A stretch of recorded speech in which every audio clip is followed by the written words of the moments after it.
Salut les amis, c'est Hugo alias la SNL sur forum. Je fais cette petite vidéo, ce petit tutoriel pour vous expliquer comment on va se servir de manager FIFA cette saison, quelles sont toutes les informations dont vous avez besoin. Cette vidéo risque d'être un tout petit peu longue. Je vais commencer dès maintenant. Vous devez vous présenter dans la partie présentation. Logique, c'est la deuxième catégorie. Vous cliquez dessus sur le bouton présentation, c'est simple. Vous allez sur le formulaire de présentation, vous copiez-collez le code en dessous, il est là. Ensuite, une fois que vous avez copié-collé, vous appuyez sur nouveau, le bouton nouveau. Dans le titre du sujet, vous mettez le nom de votre pseudo, donc la SNL, et voilà, vous collez le truc et vous complétez. À noter, voilà, je vais revenir sur un truc, alors qui peut paraître un peu intrusif au premier abord, c'est le contact Facebook, mais c'est nécessaire, ça nous permettra de vous contacter plus vite que par rapport au mail. Donc voilà. Deuxième étape, vous allez dans Pôle emploi si vous n'avez pas un club. Vous allez dans Club libre. Et là, vous avez, bon, aujourd'hui, l'US Orléans. C'est le seul club libre pour l'instant. Je pense que ça va se libérer petit à petit. Hein. Vous aurez toujours un ou deux clubs de libre généralement. C'est la base. Donc ensuite, vous mettez je suis candidat, puis 4-5 lignes de motifs. Et comme ça nous permettra de vous choisir comme le futur entraîneur ici de l'US Orléans. Donc voilà, une fois que vous avez fait ça, vous avez le club d'ici 1 heure ou deux. Alors je vous explique le système. En fait, sur le forum, on est 4 administrateurs, Abestaculot, la SNL, The Best Boss et Intolex. Et du côté des modérateurs, on a Adriano, Dédé, Poglint et TLD. Donc voilà, on est 8. Il suffit que 4 d'entre eux vous donnent l'accord et vous avez le club. Donc voilà, on est 8 membres du staff pour une quarantaine de membres. Je pense que c'est ni trop ni pas assez. Ensuite, vous pouvez vous créer une messagerie, même si ça n'a pas forcément un grand intérêt si vous nous donnez votre Facebook. Mais bon, la messagerie, c'est vraiment pour les nouvelles. Quand vous êtes connecté sur le forum, hop, on voit que vous êtes connecté, on vous envoie un message pour vous dire viens négocier ou va signer. Et voilà, c'est aussi nécessaire. Ensuite, vous avez la partie annonce. Ça ne vous concerne pas pour poster. Ça vous concerne plus pour lire. C'est ici qu'on mettra les informations importantes. On va passer à la partie business. Alors c'est une partie importante avec une grosse nouveauté pour ceux qui viennent d'arriver sur le forum et pour ceux qui étaient jusqu'à présent. Donc c'est la partie stade. Alors je vous explique, c'est tout simple.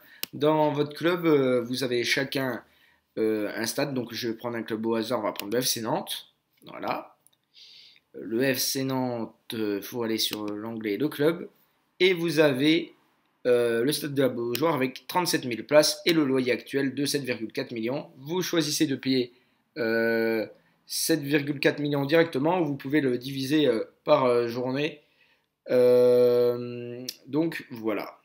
Ensuite, une fois que vous avez vu ça, vous pouvez construire un nouveau stade ou bien l'augmenter. Alors, je vais vous expliquer ça rapidement avec voilà l'onglet avec le règlement. Il faudrait que je le mette en annonce. Donc, vous pouvez construire une tribune. Ça vous coûtera 100 fois 10% de la capacité de votre stade. En gros, ça coûtera 10 fois votre capacité en euros. Je vais reprendre l'exemple de UFC Nantes. Vous avez 37 000 places, ça vous coûtera 370 000 euros et vous gagnerez 10% de capacité. Donc 10% de 37 000, vous aurez 40 300 places. Ça dure une journée pour construire une nouvelle tribune. La deuxième tribune, elle vous coûtera 200 fois 30% de votre capacité. En gros, il vous coûtera 60% de votre capacité en euros. Donc là, bon, je vais prendre la calculatrice pour vous dire combien ça vous coûte, mais vous avez compris le système. Donc ensuite, pour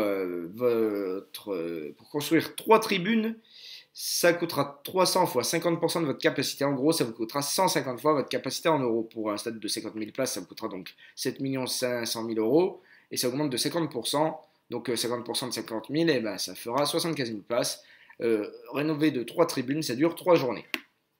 Il faut savoir une chose, c'est que vous ne pouvez rénover qu'une seule fois des tribunes dans la saison. Vous pouvez le faire par contre à n'importe quel moment. Ça, c'est cool. Ensuite, vous pouvez construire un stade. Mais le stade, par contre, c'est en début de saison. Vous ne pouvez pas construire un stade une fois que la première journée est passée. Il vous en coûtera 500 fois le nombre de places que vous souhaitez. Je prends un exemple. Vous voulez 50 000 places, comme dans mon exemple. Donc ça vous coûtera 500 fois 50 000, 25 millions. Votre stade sera prêt dans le nombre de journées qui est déterminé par la capacité. Donc pour mon exemple de 50 000 places, c'est entre 40 000 pardon, et 50 000, ce sera prêt à la 4e journée. Donc vous avez compris, je pense. Voilà, on a réglé la partie construction du stade. Ensuite, vous devez choisir le tarif du stade. Alors vous avez 4 types de tarifs, le tarif Aldi, le tarif basique, le tarif César et le tarif Crésus. Donc plus votre abonnement est cher, et votre nombre de places est cher, moins vous aurez d'abonnés, et surtout plus les supporters seront exigeants. En revanche, si vous mettiez une place à 30 euros, eh ben, même si vos résultats ne sont pas bons, vous aurez quand même de la capacité. Alors que si vous mettez l'abonnement à 1000 euros et que voilà, vous êtes dernier, il n'y aura personne qui viendra. Je pense que ça se justifie correctement. Donc voilà, on a passé la partie stade. La partie sponsor équipementier bien connue des managers, deux managers FIFA.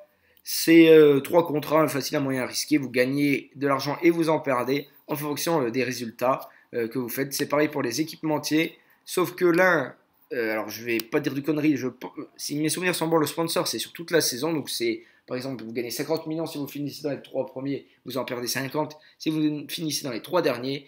Et pour les équipementiers, c'est par match. Donc par exemple, vous gagnez 3 millions. Si vous gagnez le match, vous perdez 3 millions si vous perdez. Ensuite, la partie gestion des joueurs. Enfin, je ne parlerai pas de l'impôt parce que c'est pas sûr qu'on le remette en place encore. Et la position, en fait, c'est en gros, on vous retire une partie de votre budget, la même partie pour tous. Ensuite, gestion des joueurs. Ça, c'est une partie intéressante. Tout d'abord, on a l'évolution des joueurs. Alors, le tableau de l'évolution des joueurs, je ne l'ai pas sous les yeux, vous l'aurez dans cette partie. Mais en gros, chaque joueur, en fonction de sa note générale et de son âge, pourra évoluer. Et vous avez ensuite le POTW comme Player of the Week en Ligue 1 et en Ligue 2 confondus. Le meilleur joueur, la meilleure note de la journée recevra 1+1 de général. C'est pas plus compliqué que ça. Et c'est ce qu'on appelle le POTW. Les salaires, bon ben voilà, vous avez le règlement des salaires, hein, ça vous explique, ils sont prélevés une fois par saison à une date aléatoire. Si vous êtes en déficit, vous avez une durée de 48 heures pour revenir dans le positif. Si au bout de 48 heures, vous êtes toujours en déficit, votre meilleur joueur sera mis aux enchères. Ensuite, la partie contrat, c'est là que va être instaurée l'une des nouvelles idées du forum, le joueur clé, une idée que vous avez acceptée. Donc pour illustrer cette idée, je vais prendre l'exemple du PSG.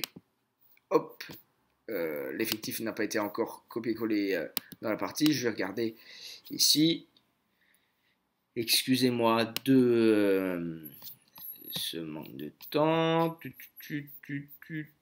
Nîmes, Reims, Guingamp, Strasbourg, Rennes, Paris. Voilà, je copie-colle l'effectif de Paris. Donc, dans le nouveau règlement de manager FIFA, vous avez l'obligation de choisir 5 joueurs clés parmi les joueurs. Donc voilà, là j'ai tout mon effectif. Vous aurez également négocié les salaires. Bon là, on les a pas encore disponibles parce que FIFA ne nous a donné ni les jeunes ni les salaires. Mais voilà, ça sera négocié en dehors. Bah, c'est simple, hein, je pense à la négociation des salaires. J'ai pas besoin de vous expliquer. La négociation des salaires, c'est simplement le fait de choisir les salaires en fonction du statut des joueurs. Et vos joueurs négocieront. S'ils n'acceptent pas le salaire, ils risqueront de vous demander une clause libératoire, une somme à partir de laquelle ils pourront être achetés par les autres clubs. Donc on va discuter des salaires. Voilà, alors, pas des salaires, pardon, des joueurs clés, je vous dis n'importe quoi. Hop, les joueurs clés. Vous devez en avoir 5 maximum. Donc, là, je vais prendre le cas du PSG. Voilà, mes joueurs préférés à Paris, c'est Buffon.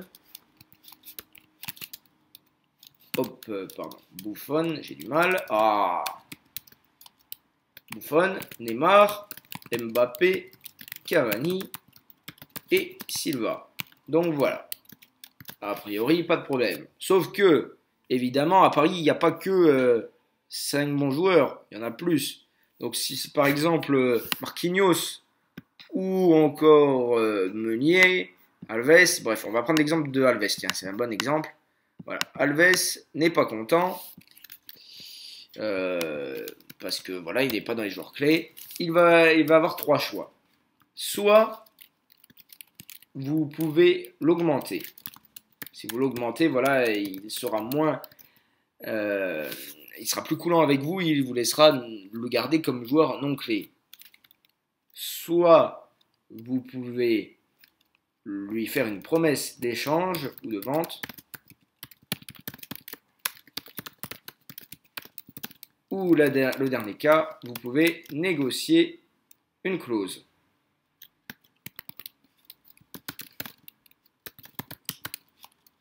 Alors, à noter quelque chose sur les 5 joueurs clés. Il y a plusieurs caractéristiques sur les joueurs clés, j'ai oublié de vous le dire. Ils sont fidèles, donc ça veut dire que même si vous avez des mauvais résultats, vos joueurs ne demanderont pas à partir. Donc, ils sont fidèles et ils ne demandent pas d'augmentation incessante.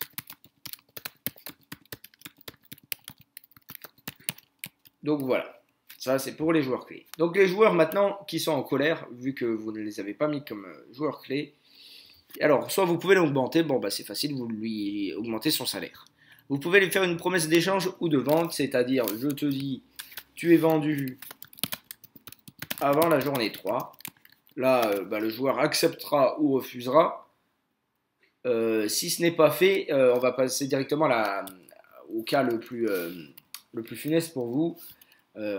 C'est le fait que le joueur aura automatiquement comme valeur, comme clause, sa valeur SoFIFA. Donc je vais prendre l'exemple, on va prendre l'exemple de Dani Alves. On va aller sur SoFIFA, même si c'est SoFIFA 18. C'est pour que vous compreniez bien le principe. Donc hop, mince, je l'ai vu en dessous, trop tard. Dani Alves. Voilà. Donc vous voyez, sa valeur c'est 7,5 millions. Si vous n'arrivez pas à vous mettre d'accord, si vous le trahissez, entre guillemets, il partira pour 7,5 millions. Et là, je peux vous dire qu'un club de petite stature qui voit un Dani Alves à 7,5 millions, il va sauter dessus, logique. Ou alors vous pouvez négocier une clause, alors ça va aller avec l'augmentation de salaire, très certainement. Négocier une clause de départ avec comme base sa clause SoFIFA. Donc pour l'exemple de Dani Alves, sa clause SoFIFA, c'est 13,9 millions. Donc voilà, vous pourrez proposer une somme aux alentours un petit peu plus, ce sera accepté. Vous pouvez également mettre une clause encore plus haute, mais à ce moment-là, il faudra augmenter son salaire. Bref, ce sera toute une négociation que vous ferez avec les agents de joueurs. Donc voilà, on a fait la partie contrat du Paris Saint-Germain. Qu'est-ce qu'on peut dire d'autre? Les négociations. Alors là, vous avez les effectifs de tous les clubs, hein, les entraîneurs les mettront à jour.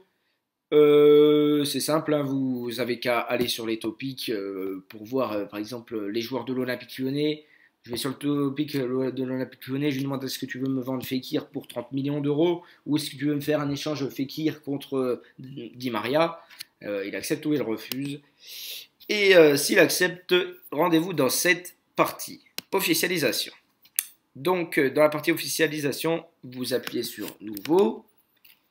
Et vous notez le topic de la façon là. Tout d'abord, vous notez achat. s'il s'agit d'un achat, échange s'il s'agit d'un échange, clause s'il s'agit d'une clause, prêt s'il s'agit d'un prêt, et HF, on verra ce que c'est tout à l'heure, s'il s'agit d'un HF.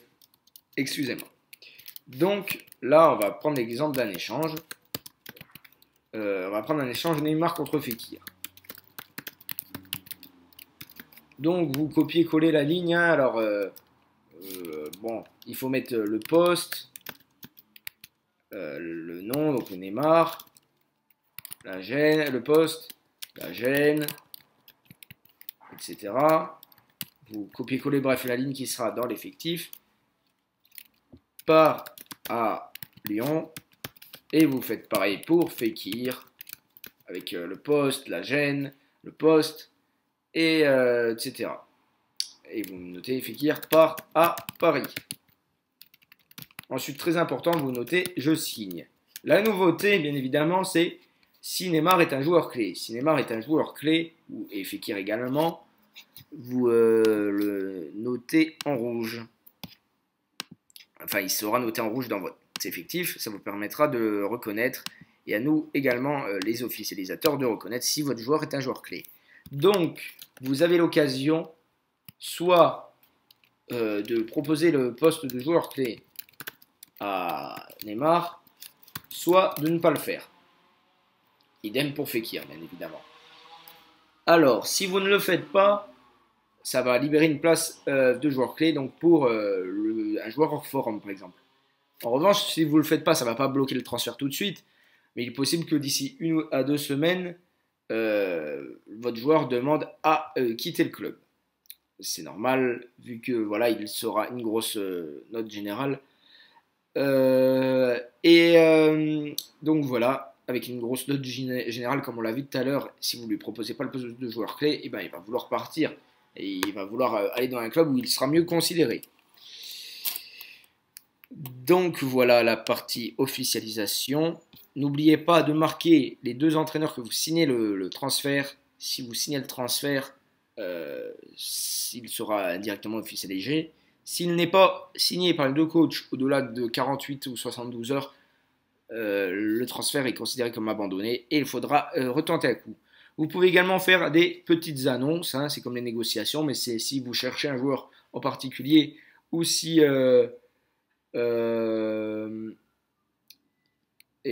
si vous voulez vendre un joueur spécifique, c'est pareil. Ensuite, vous avez la catégorie transfert hors forum. Alors, vous avez toute la liste des pays. Il faudra juste qu'on supprime France, vu qu'on prend les 2 transferts français. Que les clubs français. J'ai du mal, je commence à fatiguer, je suis désolé. On va prendre un exemple. Vous voulez recruter Cristiano Ronaldo. Hop, on va à la Juventus. Alors, vous complétez le formulaire qui est pas encore dedans. Je crois que punaise, ça, c'est chiant. Ouais, bon, c'est pas grave. Donc, le formulaire se présentera de la façon suivante. Vous avez le nom du joueur demandé. Ici, Ronaldo. Le poste. Je sais pas, il sera peut-être BU. La gêne, 94. Le salaire de base. Le salaire de base, vous notez, je sais pas, voilà, on va dire qu'il a 10 millions. Le salaire proposé, il faut lui proposer forcément un peu plus pour faire venir Ronaldo en Ligue 1. Vous proposez, je sais pas, moi, 14. Le prix du transfert, coût du transfert. Et alors là, pour savoir ça, il va y avoir un petit calcul à faire. C'est, vous allez dans la partie valeur des HF, et en fonction de l'âge et de sa clause, ce sera cette somme-là qui correspondra à sa valeur réelle. Donc, on va prendre l'exemple de Ronaldo. Aujourd'hui, il a 34 ans. Bon, alors sur FIFA 18, il avait 32, mais voilà, il va avoir 33, pardon, pas 34. Donc, il coûtera 195,8 millions, ça c'est sa clause réelle. Oui, mais si on regarde le tableau, à 33 ans, il ne coûte que 60% de sa clause. Donc, il coûtera 60% de 195 millions d'euros. Donc, il suffit de calculer. Et voilà, vous avez la somme. Donc je ne sais pas combien ça fait. J'ai pas envie de calculer là, mais on va proposer hop 100 millions. Vous pouvez également proposer un joueur en plus, mais un et pas plus, pour faire baisser le prix du transfert. Pour le joueur, même chose, hein, on prendra en compte sa clause plus la valeur des HF. Et donc voilà. Ensuite, le club va vous répondre. Il peut vous faire une contre-proposition. Vous pouvez refaire une proposition. Après la contre-proposition, il peut vous faire une deuxième contre-proposition. Et vous avez le choix d'accepter ou de refaire une dernière contre-proposition. Mais si cette contre-proposition est refusée, il n'y aura pas de recours possible. En revanche, le club pourra accepter votre dernière contre-proposition. Si votre contre-proposition est refusée, vous perdez votre HF de la semaine. Vous avez un HF par semaine, sauf au début de la saison où vous aurez un nombre de HF illimité juste avant la première journée. Je crois que j'ai à peu près tout dit sur la partie transfert. Il y aura également les enchères. Les enchères, ce sera pour les joueurs libres.